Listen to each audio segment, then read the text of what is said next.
prepared. We needed this one. We needed this one. Lost last home game. Needed to bounce back, get ready for Wednesday. Stop. Oh, go ahead.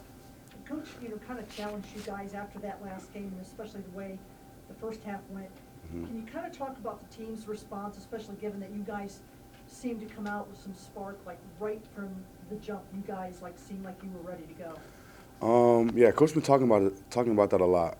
The first 4 minutes of each half, making sure we come out early, coming out with energy, and that's something that we've been capitalizing more. Certain lineups, what works more, certain rotations, and this is something we've been figuring out over time and it's been paying off. Brian, after Washington and having a really good second half over time, how was the energy coming into the locker room today? You talked about what Bobby earlier was saying, but obviously as a team, what were you guys feeling about it?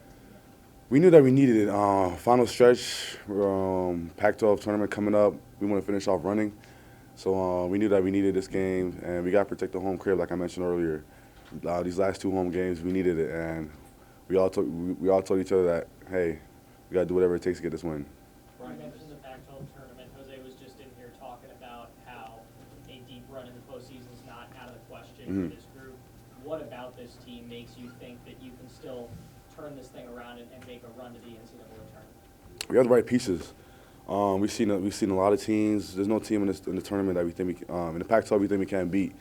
We have a lot of guys that can show up, and like you mentioned earlier, we know we can make a run. We know what each team brings. We know the scout. We know how to play teams.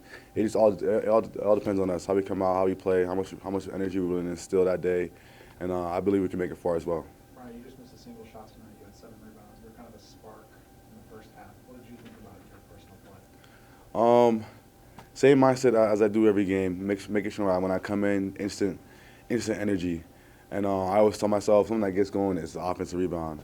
Try to just track it. I had a fan come up to me after the game. He's like, what do you do? What are some of your tactics? And I just told him, I just try to time it and just try to evade guys, try to be as agile as possible. And I know that's going to bring a spark to the team. Get an offensive rebound, kick out, or just go and score. And that's something that I do. That's my job. That's what I signed up for. And sometimes, you're known as the energy guy sometimes, and, you see that when you are the spark. How important is that in a game coming up like Arizona? Very important, man. Very important. Those guys are really good, and we know second time around, we know what it's going to take, and I believe we got what it takes. We just got to all put it in together. We just got to believe. That's all. We always tell each other that. Just believe. We told ourselves that all the way throughout this game. We just got to believe, and we can get it done.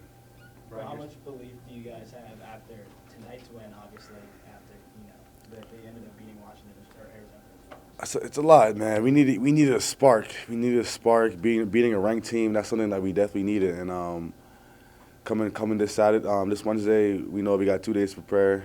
It's gonna be a big time week, and we got to finish off the conference right. You're new still to ASU at your first season. What have you heard about the rivalry here at home in Tempe, and what to look forward to in this game second time around, like you said? They gave us a big speech in the beginning of the year to all the athletes, and it really put me in perspective on how this rivalry started, where it originated from. And I'm a competitor, so if I'm coming here to ASU, I'm here to defend ASU pride, and I'm gonna do whatever it takes. They're not gonna come in here and step on us or whatever. We're gonna hold our ground down. This is our home. We're gonna protect it.